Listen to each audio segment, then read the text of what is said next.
तआला अन्हु हुजूर नबी अकरम सल्लल्लाहु अलैहि वसल्लम की बारगाह अक़दस में हाजिर होते हैं, सलामी पेश करते हैं।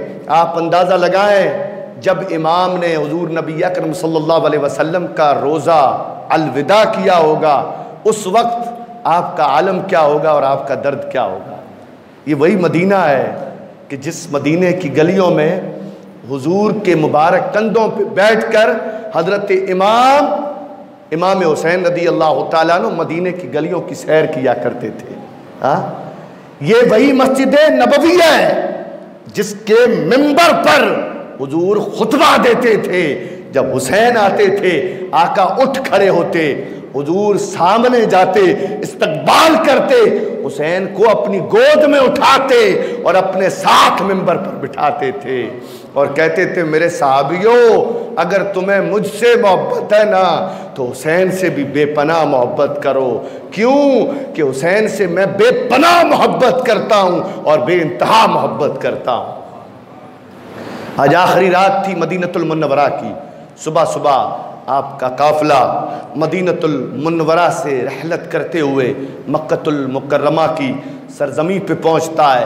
आपका इस्तकबाल किया गया।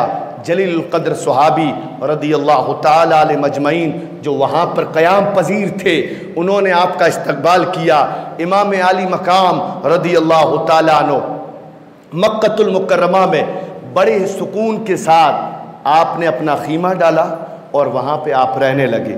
न तो आपने यजीद के ख़िलाफ़ बात की और न तो आपने अपने नाम की बैत की कोई बात की। इमाम आली मकाम रदी अल्लाह तआला अन्हु इसी अरसे में कूफे से ख़त आने शुरू हुए। कूफे से ख़तों की जो तारीर थी क्या थी? ऐ इमाम आली मकाम रदी अल्लाह तआला अन्हु, ऐ शहज़ादी रसूल, ऐ शहज़ादा रसूल, ऐ शहज़ादा अली रदी अल्लाह तआला अन्हु, हम आपको सलाम पेश करते हैं, आपको दावत देते हैं, आपको मदऊ करते हैं कि आप हमारी तरफ आएँ, क्योंकि हम किसी भी सूरत में यजीद की बैत को कबूल नहीं करेंगे, यजीद को बादशाह तस्लीम नहीं करेंगे। हमारे अमीर अल मोमिनीन तुम ही हो, इसलिए हम तुम्हें दावत देते हैं कि जल्द अज जल्द, जितना हो सके उतना जल्दी आप हमारे पास कूफे आ जाएं ताकि हम सब आपके हाथ पर बैत कर दें। अब शुरू से ही सन हिजरी 16 उठा लें, 17 उठा लें, तब से कूफा जो था ना, ये हज़रत अली रदी अल्लाह तआला अन्हु का गढ़ रहा है और कूफे वाले हमेशा हज़रत अली से मोहब्बत करते थे, ये हमेशा से। इमाम ने जब इस तरह के खतूत पढ़े, एक के बाद दीगर, तीसरा, चौथा, पाँचवा, टोटल 150 से ज़्यादा ख़त आए कूफे से। कितने? 150 से ज़्यादा ख़त आए। इमाम आली मकाम रदी अल्लाह तआला अन्हु ने जाने का इरादा किया। सहाबाए किराम ने रोका, कहा कूफे से आप वाकिफ़ नहीं हैं, उनके खून में बगावत है, वो कभी भी आपको धोखा दे सकते हैं। हमारा मशवरा है कि आप न जाएं। आप हमारे सरताज हैं, आप हमारे आका हैं। दुनिया में आपके सिवा कोई शहजादा नहीं है, दुनिया में आपके सिवाय हुजूर की कोई औलाद नहीं है। इसलिए आपसे हमारी विनती है कि खुदा के वास्ते आप मक्के को छोड़कर कूफे की तरफ न जाएं। जब इमाम ने जिद की तो सहाबाए किराम ने यह तजवीज़ पेश की कि एक काम करें, आप अपने भाई चचाजाद जो भाई मुस्लिम बिन अकील हैं ना, उनको पहले भेजें कूफे, वो जाएं, जायज़ा लें कि किस तरह का माहौल है, क्या हकीकी मोहब्बत है या नहीं है, फिर वो आपको आगाह करें, उसके बाद आप कोई फैसला करें। इमाम मुस्लिम बिन अकील रदी अल्लाह तआला अन्हु अपने 2 बेटे मोहम्मद और इब्राहीम, इनको लेकर के आप कूफे पहुँचते हैं। इमाम आली मकाम रदी अल्लाह तआला अन्हु के नायब के तौर पर जब आप कूफे में पहुँचे तो आपका पुरजोश इस्तकबाल किया गया। कितना पुरजोश! इमाम मुस्लिम बिन अकील लिखते हैं कि एक हफ्ते में मेरे हाथ पर 2 रिवायतें 40,000 लोगों ने बैत कर दी इमाम के नाम की। कितने? 40,000 लोगों ने। और एक रिवायत में है इमाम के नाम की बैत एक दिन में 12,000 लोगों ने कर दी, एक दिन में, इमाम आली मकाम रदी अल्लाह तआला अन्हु के नाम की। इमाम मुस्लिम बिन अकील रदी अल्लाह तआला अन्हु ने जब कूफे वालों की ऐसी मोहब्बत देखी तो आपने ख़त लिख दिया इमाम को कि या इमाम आली मकाम रदी अल्लाह तआला अन्हु। कूफे वालों ने जिस तरह से ख़त की तारीख लिखी थी ना, उनका मिजाज भी ऐसा है, उनकी मोहब्बत भी ऐसी है, वो आपके दीदार के लिए तरस रहे हैं, वो आपके दीदार के लिए तड़प रहे हैं। जितना हो सके आप जल्दी मक्कतुल मुकर्रमा से कूफा आ जाए। यहाँ से ये ख़त रवाना हुआ, वहाँ यजीद को ये पैगाम पहुँचा कि कूफे में मुस्लिम बिन अकील नायब इमाम आली मकाम रदी अल्लाह तआला अन्हु के तौर पर आ गए। हाँ, और ये निशानी अलामत अच्छी नहीं है। और कूफे के जो गवर्नर हैं नौमान बिन बशीर, जो कूफे के गवर्नर हैं ना, वो मिजाज के ठंडे हैं या कुछ कहते नहीं हैं, पता नहीं क्या है। तो ज़रूरी है कि इनको माजूल किया जाए, हटाया जाए और इनकी जगह पर कोई जाबिर जालिम किस्म का इंसान हो ना, उसको कूफे का गवर्नर मुकर्रर किया जाए। यजीद को जब ये ख़त मिला, यजीद ने फ़ौरन पैगाम भेजा मरदूद इब्ने ज़ियाद को, उबैदुल्लाह बिन ज़ियाद है ना, इब्ने ज़ियाद को, जो बसरा का गवर्नर था, उसको ये पैगाम भेजा। पैगाम में ये तहरीर लिखी कि इसी वक्त तू बसरा को छोड़ और कूफे को संभाल। कूफे में इमाम मुस्लिम बिन अकील नायब इमाम हुसैन रदी अल्लाह तआला अन्हु के तौर पर लोगों की बैत ले रहे हैं, वहाँ का माहौल कंट्रोल कर। बसरा में मरदूद ने अपने भाई उस्मान को अपनी जगह पे तयन किया और ख़ुद रवाना हुआ बसरा से, कहाँ, कूफे की तरफ। उसने क्या किया, चालाकी की, बीच रास्ते में अपनी फ़ौज को अलग किया, 20 सवारों को अलग किया और उसने हिजाजी लिबास, जो मक्के वालों का जो लिबास होता है ना, उसने वो लिबास पहना। 20 सवारों को भी वही लिबास पहनाया और उसने वो रास्ता इख्तियार किया जो मक्के से कूफे आता था। मक्के से जो लोग कूफे आते थे ना, उसने वो रास्ता इख्तियार किया।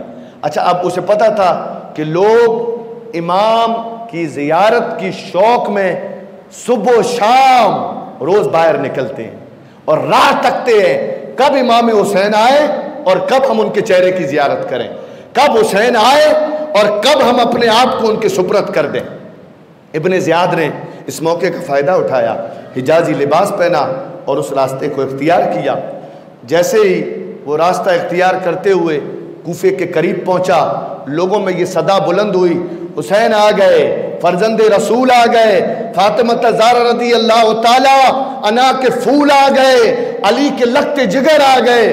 पूरा कूफा बाहर निकल आया इमाम के इस्तकबाल के लिए। अब हिजाजी लिबास पहना हुआ था, रात का वक्त था, चेहरे पे पर्दा ढका हुआ था, वो सब इमाम हुसैन समझ रहे थे। उबैदुल्लाह बिन ज़ियाद मरदूद पलीद लोगों को देख रहा है, चेहरों को भी देख रहा है और लोगों को समझ भी रहा है। जैसे ही रास्ता ख़त्म हुआ और जब किले के करीब पहुंचा तो दो लोगों ने ये आवाज़ दी, इमाम हुसैन नहीं, ये इब्ने ज़ियाद है। जैसे ही लोगों ने ये नाम सुना तो वहीं पे उनकी होश और मोहब्बत टूट जाती है और लोग अपने घरों की तरफ चले जाते हैं। इब्ने ज़ियाद ने पहली पॉलिटिक्स क्या खेली पता है? उसने जो बड़े बड़े लोग थे ना, सरदार किस्म के जो लोग थे, कबाइल होते थे पहले, कबीलों के सरदार होते थे, तो उसने क्या किया, कबीलों के जो सरदार थे ना, उनको अपनी गिरफ्त में ले लिया और उनको अपनी महल में कैद कर दिया, महल के अंदर कैद कर दिया उबैदुल्लाह बिन ज़ियाद ने। अब हज़रत इमाम मुस्लिम बिन अकील रदी अल्लाह तआला अन्हु मुख्तार बिन उबैदा के घर पे आप रुके हुए थे। उबैदुल्लाह बिन ज़ियाद ने आपके तरफ एक मैसेज भेजा और एक कासिद भेजा, और जब मुख्तार बिन उबैद के घर पे आप रुके हुए थे, ठहरे हुए थे, तो ऐसी सूरत हाल पैदा की उबैदुल्लाह बिन ज़ियाद ने कि आपको मुख्तार बिन उबैदा का घर छोड़ना पड़ा और आप आए हानी बिन उर्वा के घर पर, इमाम मुस्लिम बिन अकील रदी अल्लाह तआला अन्हु। अब आप कहाँ हैं? हानी बिन उर्वा के घर पर हैं। ये वही कूफी है जो एक ही दिन में 12,000 या 40,000 लोगों ने बैत कर दी थी। आज एक भी इमाम के पीछे नमाज पढ़ने वाला नहीं है। इमाम मुस्लिम बिन अकील के पीछे एक बंदा भी नमाज पढ़ने वाला नहीं है। हानी बिन उर्वा के घर पे आप ठहरे हुए हैं। और जब मरदूद उबैदुल्लाह बिन ज़ियाद को ये पता चला कि आप हानी बिन उर्वा के घर ठहरे हुए हैं, अच्छा अब ये पता किस तरह से चला, उसने अपना एक शामी ग़ुलाम जिसका नाम मुअक्कल आता है, उसने इसके ऊपर मुकर्रर किया, ड्यूटी लगाई कि इमाम मुस्लिम बिन अकील का पता चला कि वो कहाँ है। वो जाकर के मस्जिद में नमाज़ पढ़ने लगा तो देखा कि साइड पे एक बंदा नमाज़ पढ़ता था, उसे नज़र आ गया कि ये मुहब्बे आले रसूल है। उसके पास जाता, उसने सलाम किया, जाकर कहा मुझे पता दो इमाम मुस्लिम बिन अकील का, मैं शाम से आया हूँ, मैं उनको चाहने वाला हूँ, ये 3000 दिरहम मैं उनके लिए हदिया लाया हूँ। उन्होंने उसके ऊपर एतबार कर लिया और उस ग़ुलाम को ले गए इमाम मुस्लिम के पास। वो रोज़ाना आता जाता, बैठता, बातें सुनता, फिर वही बातें जा कर के इब्ने ज़ियाद को बताता। हाँ, इब्ने ज़ियाद ने एक दिन हानी बिन उर्वा को अपने दरबार में बुलाया। जैसे ही हानी बिन उर्वा इब्ने ज़ियाद के दरबार में गए तो इब्ने ज़ियाद ने उनसे पूछा, क्या बात है, तुमने मुस्लिम बिन अकील को अपने घर में पनाह दी है, अपने घर में रखा है? तो पहले तो हानी बिन उर्वा ने मना किया, लेकिन जैसे ही मुअक्किल ग़ुलाम को पेश कर दिया तो हानी बिन उर्वा के पास अब कोई जवाब नहीं था। तो हानी बिन उर्वा ने कहा, मुझसे गलती हुई है, मैं मानता हूँ, मुझे थोड़ा वक्त दो, मुझे घर वापस जाने दो, मैं जाकर के मुस्लिम बिन अकील को अपने घर से निकाल देता हूँ। इब्ने ज़ियाद पलीत मरदूद ने कहा कि नहीं, मेरा हुक्म ये है कि तू अपने हाथों से मुस्लिम बिन अकील को कत्ल कर दे, शहीद कर दे। अस्तग़फिरुल्लाह। हानी बिन उर्वा तैश में आकर कहते हैं, ये काम मैं कभी नहीं कर सकता, मैं औलाद रसूलुल्लाह सल्लल्लाहु अलैहि वसल्लम को कत्ल करूं? मैं अपने ईमान को ख़राब करूं, मैं अपने खून को गंदा करूं? ये कभी नहीं हो सकता है। नोकझोंक हुई। इब्ने ज़ियाद ने हानी बिन उर्वा के चेहरे पर लकड़ियां मारी, कोड़े बरसाए, आप लहूलुहान हुए और हुक्म दिया कि हानी बिन उर्वा को जेल में बंद कर दिया जाए। आपको जेल में बंद कर दिया गया। जब हानी बिन उर्वा के रिश्तेदारों को पता चला, हजज़ज जो आपका कबीला था, जब उनको पता चला, वो जोरावर थे, पैसे वाले थे, बहादुर थे, उनके पास बहुत सारे, हज़ारों की तादाद में वो महल के बाहर आ गए, हज़ारों की तादाद में, और जंग का ऐलान किया। और इमाम मुस्लिम बिन अकील रदी अल्लाह ताला अन्हु की महताती में ऐसा वक्त आ गया कि अगर उस वक्त मुस्लिम बिन अकील रदी अल्लाह ताला अन्हु हुक्म दे देते तो उसी वक्त इब्ने ज़ियाद भी हलाक होता, किला फतह भी हो जाता और आपको जीत नसीब हो जाती। लेकिन उस वक्त भी इमाम मुस्लिम बिन अकील रदी अल्लाह ताला अन्हु ने सुलह का रास्ता इख्तियार किया। कहा, मैं अभी भी तुम्हें मौका देता हूँ। उसने क्या किया, काजी शुरे जो वहाँ पर थे, इब्ने ज़ियाद ने काजी शुरे से कहा कि जो हानी बिन उर्वा के रिश्तेदार जो बाहर है ना, उनसे कहो कि हानी बिन उर्वा अभी मरा नहीं है, वो जिंदा है, वो अभी मरा नहीं है, वो जिंदा है, ये खबर दे दो उनको जा कर के। तो काजी शुरा जैसे ही हानी बिन उर्वा के पास जाते हैं, हानी बिन उर्वा ने आस्ते से कहा, अय काजी शुरा, मेरी खबर मेरे लोगों तक पहुंचा दे कि मैं तकलीफ़ में हूँ, अगर ये लोग अंदर आ जाएंगे ना तो मैं बच सकता हूँ, मेरी जान बच सकती है। काजी शुरा कहते हैं कि मैं ये ख़बर देने वाला ही था, लेकिन इब्ने ज़ियाद का एक ग़ुलाम मेरे साथ मौजूद था, इसलिए मैं पूरी बात उन्हें बता नहीं सका। इमाम मुस्लिम बिन अकील रदी अल्लाह ताला अन्हु फिर जो आपके साथ थे, जो लश्कर था, जैसे ही हानी की खबर मिलती है वो ज़िंदा है, वो सब अपने अपने घर की तरफ चले जाते हैं। आप फिर अकेले रह जाते हैं। इमाम मुस्लिम बिन अकील रदी अल्लाह ताला अन्हु, अब कूफे में आपको पनाह देने वाला कोई नहीं है, अब कूफे में आपको पानी पिलाने वाला कोई नहीं है, अब कूफे में आपको खाने का पूछने वाला कोई नहीं है। इमाम मुस्लिम बिन अकील रदी अल्लाह ताला अन्हु रात के अंधेरे में गली से गुजरते गुजरते गुजरते एक मकान पे रुकते हैं तो देखते हैं कि एक औरत जिसका नाम तारीख़ में तुआ आता है, वो अपने घर के बाहर बैठी हुई थी। इमाम मुस्लिम बिन अकील रदी अल्लाह ताला अन्हु ने उनसे फरियाद की कि मुझे पानी का एक गिलास पिला दो। क्या पिला दो? पानी का एक गिलास मुझे पिला दो। तुआ नेक खातून थी, वो अंदर जाती हैं, पानी का एक गिलास लेकर के आती हैं, पानी पिलाती हैं। पानी पीने के बाद भी इमाम मुस्लिम बिन अकील ने अपनी तलवार पे सर रख के ऐसे सोए हुए हैं, सर नीचे झुका हुआ है। तुआ ने पूछा, अब पानी तो आपने पी लिया, अब आप अपने रास्ते चले जाएं, आप कौन है, कहाँ से आए हैं? इमाम मुस्लिम बिन अकील ने कहा, इस शहर में मेरा कोई घर नहीं है, इस शहर में मेरा कोई घर नहीं है, मुझे लोगों ने बुलाया था लेकिन अब उन लोगों ने मेरे साथ गद्दारी की है। इमाम मुस्लिम बिन अकील से तुआ ने कहा, क्या आप मुस्लिम बिन अकील हैं?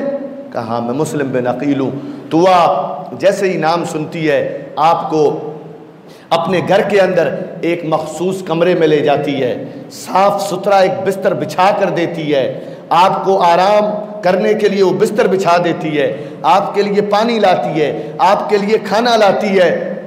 थोड़ी देर हुई तो तुआ का बेटा आता है, वो देखता है कि मेरी माँ बार बार कमरे में जाती है, फिर बाहर आती है, फिर जाती है, फिर बाहर आती है, माजरा क्या है? तो माँ ने बेटे ने माँ से पूछा, अंदर कौन है? माँ समझी मेरा बेटा है, मैं इसे बता देती हूँ। तो तुआ ने अपने बेटे से कहा, मुस्लिम बिन अकील रदी अल्लाह ताला अन्हु हैं, हमारे घर के अंदर आए हैं, हाँ मैंने उन्हें खाना खिलाया है और उन्हें बिस्तर दिया है। बेटे ने क्या कहा? उस वक्त अपनी माँ से तो कुछ नहीं कहा। मोहम्मद बिन अशअस, उसका बेटा, इसका दोस्त था, खबर पहुँचाई मोहम्मद बिन अशअस तक, उसने खबर पहुँचाई उबैदुल्लाह बिन ज़ियाद तक, उबैदुल्लाह बिन ज़ियाद ने मोहम्मद बिन अशअस के हाथों में एक बड़ा फौजी दस्ता दिया इमाम मुस्लिम बिन अकील को गिरफ्तार करने के लिए। अंदाज़ा लगाएं, तारीख में आता है कि मोहम्मद बिन अशअस के साथ कितनी फौज थी पता है? 1000 लोग। कितने थे? 1000 लोग। हाँ, और कितने लोगों को पकड़ने जा रहे हैं? इमाम मुस्लिम बिन अकील अकेले को पकड़ने जा रहे हैं। 1000 लोगों को भेज रहे हैं। क्यों? उन्हें पता था कि उमर का ये फरमान है कि मुसलमान अगर हक पर होगा तो 1000 के बराबर होगा। कहते हैं सुभान अल्लाह। हाँ, उन्हें पता था कि उमर का फरमान है, मुसलमान अगर ईमान परस्त होगा, मुसलमान अगर अदल परस्त होगा, मुसलमान अगर खुदा परस्त होगा, मुसलमान अगर सच्चाई परस्त होगा, मुसलमान अगर खुदा से डरने वाला होगा, तो उस मुसलमान में 1000 लोगों की ताकत होगी। हाँ, मुसलमान होगा लेकिन बेईमान होगा, मुसलमान होगा लेकिन अगर वो बेनमाजी होगा, मुसलमान होगा लेकिन अगर वो दुनिया परस्त होगा, मुसलमान होगा लेकिन अगर वो बेइंसाफी करने वाला होगा, मुसलमान होगा मगर यतीमों का माल खाने वाला होगा, मुसलमान होगा लेकिन लोगों के हकों को छीनने वाला होगा, मुसलमान होगा लेकिन मजलूमों पे जुल्म करने वाला होगा, मुसलमान होगा लेकिन मोहताजों पे जुल्म करने वाला होगा, मुसलमान होगा मगर चोरी करने वाला, झूठ बोलने वाला, हसद करने वाला, बुग़्ज़ रखने वाला, कीना रखने वाला, ऐब खोलने वाला, बेइज्जती करने वाला, जलील करने वाला और लोगों के दिलों को तोड़ने वाला होगा। तो उमर ने फरमाया मुसलमान होते हुए भी वो बुज़दिल होगा। हाँ, तो करबला की दास्तान ने उमर के उस कौल को आईने की तरह उम्मत के सामने रख दिया। रखा या नहीं रखा? हाँ भाई, बेदारी से गए, रखा या नहीं रखा? यहाँ एक है, 1000 को भेजा। करबला में 72 थे, 22,000 को भेज दिया। हाँ, इब्ने साद ने, आपको पता है तारीखी बात है, 22,000 लश्कर इब्ने ज़ियाद ने भेजा। फिर भी इब्ने साद ने इब्ने ज़ियाद मरदूद को खत लिखा, कम है लश्कर, 22,000 का लश्कर कम है। इब्ने ज़ियाद ने वापस पैगाम भेजा, तू पागल तो नहीं हो गया? तू पागल तो नहीं हो गया? 72 लोग जिनमें बच्चे भी हैं, जिनमें औरतें भी हैं, हाँ, और मैंने 22,000 का लश्कर भेजा है, फिर भी तू कह रहा है कम है। इब्ने साद ने लिख के भेजा, इब्ने ज़ियाद तुझे पता नहीं ये लोग कौन है? हाँ, तुझे पता नहीं ये लोग कौन है?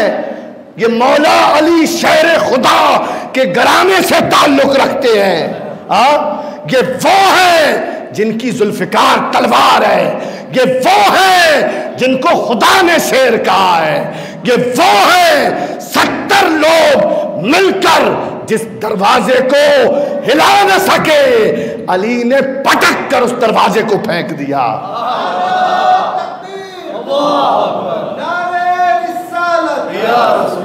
हाँ, ये वो है जो रोटी नहीं अल्लाह का खौफ पीते हैं। हाँ, ये वो है जो दुनिया नहीं दीन के लिए मरते हैं। ये वो है जो दुनिया को ठोकर में रखते हैं और खुदा के नाम को आंखों पे रखते हैं। हाँ, और जो लोग ऐसे होते हैं ना, वो लोग हमेशा कफन बांध के चलते हैं। याद रखें, इनकी बात तो बहुत बड़ी है, बहुत बड़ी है। इनका तो न कोई मिसाल है न कोई मिसल है, लेकिन जिन लोगों ने भी इनके तरीक़ोकार को इख्तियार किया, हाँ, इनकी रविश को इख्तियार किया, इनके किरदार को इख्तियार किया, इनके रास्ते को इख्तियार किया, उठा ले तारीख, उठा ले तारीख और देखें कितने बड़े बड़े जो जंगजू हुए हैं ना, वो लोग डरे नहीं हैं। फिर चाहे हजारों की फौज हो, हाँ, फिर चाहे यहूदी हो ईसाई हो, वो अल्लाह अकबर और नारे तकबीर लगाते हुए, हुसैन का नाम लेते हुए मैदान में घुस जाते थे और फतह लेकर के वापस लौटते थे। समझ रहे हैं? तो थे एक, 1000 भेज दिए मोहम्मद बिन अशअस के हाथों, 1000 आए। इमाम मुस्लिम बिन अकील रज़ी अल्लाह तआला अन्हु ने कदमों की आहट से समझ लिया कि अब मेरी तरफ जंग का डंकारा बज चुका है। इमाम मुस्लिम बिन अकील रज़ी अल्लाह तआला अन्हु ने अपनी तलवार संभाल ली, अपनी तलवार उठा ली। इमाम मुस्लिम बिन अकील रज़ी अल्लाह तआला अन्हु बाहर निकलते हैं। मोहम्मद बिन अशअस की फौज के एक दस्ते ने आप पे हमला किया।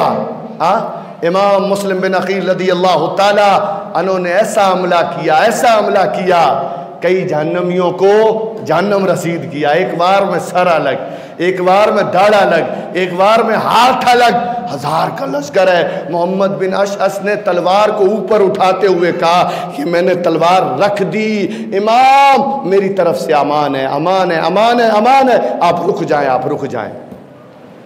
हाँ, इमाम मुस्लिम बिन अकील रज़ी अल्लाह तआला अन्हु ने नीचे बैठे, आपके चेहरे मुबारक से भी खून बह रहा है, मुबारक दांतों से भी खून बह रहा है। आपने कहा है मोहम्मद बिन अशअस, तूने मुझे अमान दिया है इसलिए मैंने अपनी तलवार रोकी है।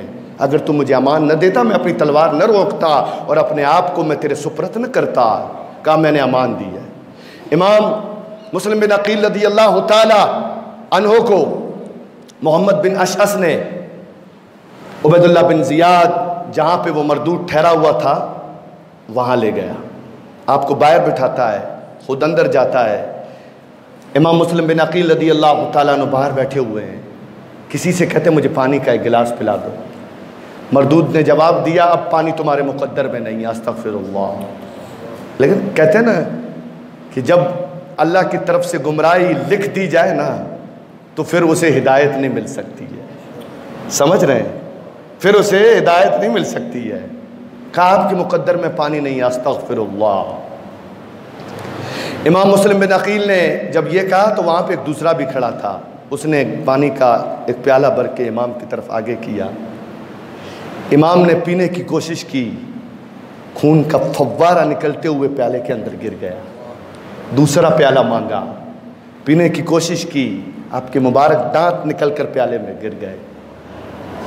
प्याले को रखते हुए अल्लाह की तरफ देखते हुए कहते मौला शायद अब पानी मेरे मुकद्दर से जा चुका है और शहादत मेरे करीब है। इमाम मुस्लिम बिन अकील रज़ी अल्लाह तआला अन्हु को इब्ने ज़ियाद ने अपने पास बुलाया, मरदूद ने, पलीत ने। इमाम मुस्लिम बिन अकील रज़ी अल्लाह तआला अन्हु से कहता है अभी भी मैं तुम्हें मौका देता हूँ, तुम अपने जराइम के जुर्म के अस्तगफिरुल्लाह इकरार करो, यजीद के नाम की बैत करो, मैं तुम्हारी ज़िंदगी बख्श दूंगा।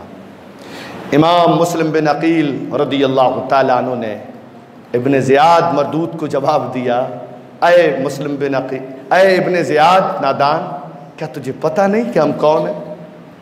क्या तू इस चीज़ से आगाह नहीं, खबरदार नहीं कि हमारा ख़ानदान कौन है? हाँ, क्या तुझे ये खबर नहीं हमारे रगों में खून किसका है? हाँ, तू मुझे धमका रहा है, तू मुझे धमकी दे रहा है। हरगिज़ हरगिज़ जब तक आखिरी सांस बची रहेगी मेरी ज़बान से यही जवाब निकलेगा कि यजीद मरदूद है, पलीत है, उसकी बैत हम कभी नहीं करेंगे, कभी बैत नहीं करेंगे हम। आज दीन तो अल्लाह का है, शरीयत अल्लाह के रसूल की है सल्लल्लाहु अलैहि वसल्लम, लेकिन याद रखें एक बात को, आज जो दीन बचा हुआ है ना, ये सदका इमाम हुसैन का है। समझ रहे हैं किसका सदका है? ये बहुत बड़ी बात है, ये सदका इमाम हुसैन का है। बगीचा जब सूखता है ना तो माली उसे पानी देता है, देता है नहीं देता है? फूल अगर सूखते हैं तो उसे पानी दिया जाता है, और अगर उसे पानी नहीं देंगे तो वो तो सूख जाएगा, नहीं सूखेगा। इस्लाम का बगीचा सूख रहा था, उसे पानी की ज़रूरत थी, उसे खून की ज़रूरत थी, और इस्लाम को, और देखें भाई अब जैसे मेरा खून है, ठीक है, अब मैं अगर ओ पॉजिटिव हूँ या ए पॉजिटिव हूँ तो मुझे वही खून चलेगा ना, सही है भाई? कोई आकर कहे नहीं भाई ए ओ नहीं है ए है, चलेगा? ये ओ वाले को ए कैसे चलेगा, बी वाले को ए कैसे चलेगा? समझ रहे हैं? जिसका जो खून है वही चलेगा। समझ रहे हैं बात? हाँ, इस्लाम को किसके खून की ज़रूरत थी? हुसैन के खून की। कह दें सुभान अल्लाह। हाँ, हुसैन के खून की ज़रूरत थी, हुसैन ने खून दिया, ऐसा दिया, ऐसा दिया, ऐसा दिया, अब क़यामत तक इस्लाम को खून की ज़रूरत न रही। आए सुभान अल्लाह। हाँ, ये आका हुसैन है। मुस्लिम बिन अकील ने कहा नादान कभी नहीं हो सकता ये। हाँ, मरदूद इब्न ज़ियाद ने अपने एक ग़ुलाम जिसका नाम मक़सूर आता है उसे हुक्म दिया कि इन्हें छत पे ले जाया जाए, सर कलम कर दिया जाए, सर के साथ जिस्म के साथ नीचे फेंक दिया जाए। मक़सूर ऊपर ले जाता है, इमाम मुस्लिम बिन अकील को आपके सर को जुदा कर दिया जाता है, जिस्म से रूह जुदा होती है। पढ़े कालू इन्ना लिल्लाहि व इन्ना इलैहि राजिऊन। आपके मुबारक सर को और आपके जिस्म को नीचे फेंका जाता है। दुरूद पाक पढ़ें, अल्लाहुम्मा सल्लि अला सय्यदना व नबियना व शफ़ीना व हबीबना व तबीबना व तबीब क़ुलूबना व मौलाना व मलजाना मुहम्मद व अस्वाबिही व बारिक वसल्लम। इमाम मुस्लिम बिन अकील रज़ी अल्लाह ताला अन्हु की शहादत है। बस आखिरी बात मैं यही अर्ज़ करूँगा, बाकी का किस्सा रही हयाती मेरी और आपकी तो इंशाअल्लाह कल हम सुनेंगे। मैं आपसे यही बात करूँगा कि इस वाक़े को हम लोग जिस अंदाज से सुनते हैं और लेते हैं ना, तो हमारे दिल में ये ख्याल होता है कि यार ये मज़लूम थे, अस्तग़फ़िरुल्लाह, हुसैन और मज़लूम। हाँ, हम कहते हैं फुरात का पानी इनके ऊपर 3 दिन तक बंद था। गलत गलत गलत। ये फुरात का मुकद्दर नहीं था कि हुसैन के लबों को छू सके। था क्या हम गरीब नवाज को नहीं जानते? जानते नहीं? कहते सुभान अल्लाह। हाँ, गरीब नवाज कब हुए? हुसैन के बाद 800 साल रहकर। कितने साल? 800 साल रहकर हुए। हाँ, अजमेर वालों ने, दुनिया ने नहीं देखा, ख्वाजा गरीब नवाज हसनी औलाद हैं, इमाम हुसैन की औलाद में से है। ख्वाजा गरीब नवाज ने अपने एक कटोरे में, प्याले में पूरा अना सागर ले लिया। लिया नहीं लिया? पूरा अना सागर ले लिया। तारीख तो इतना बताती है कि सिर्फ अना सागर नहीं, अजमेर में जितने घर थे ना, घर में जितना पानी था सारा का सारा पानी गरीब नवाज के कटोरे में आ गया। सारा का सारा पानी गरीब नवाज के कटोरे में आ गया। सुभान अल्लाह। तो पता चला गरीब नवाज जो गुलाम हुसैन है, गरीब नवाज जो गुलाम अली है, गरीब नवाज जो गुलाम अली अकबर है, जब वो गरीब नवाज अपने कटोरे में अनाज सागर को ले सकते हैं, ये तो मुस्तफा के शहजादे हैं। ये फातिमा के शहजादे हैं। अगर हुसैन चाहते तो खुदा की कसम फुरात क्या, दुनिया का पूरा पानी हुसैन के चश्मे में चला आता, हुसैन के खीमे में चला आता और हुसैन के कदमों में चला आता।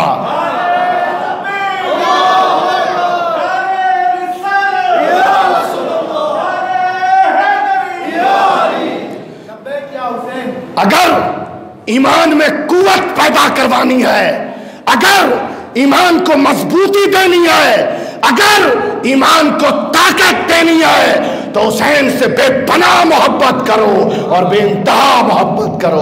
अल्लाह मुझे और आपको इस पर अमल करने की तौफीक और रफ़ीक बख्शे। वमा अलैना इल्लल बलाग व आखिर दवाना अनिल हम्दुलिल्लाहि रब्बिल आलमीन।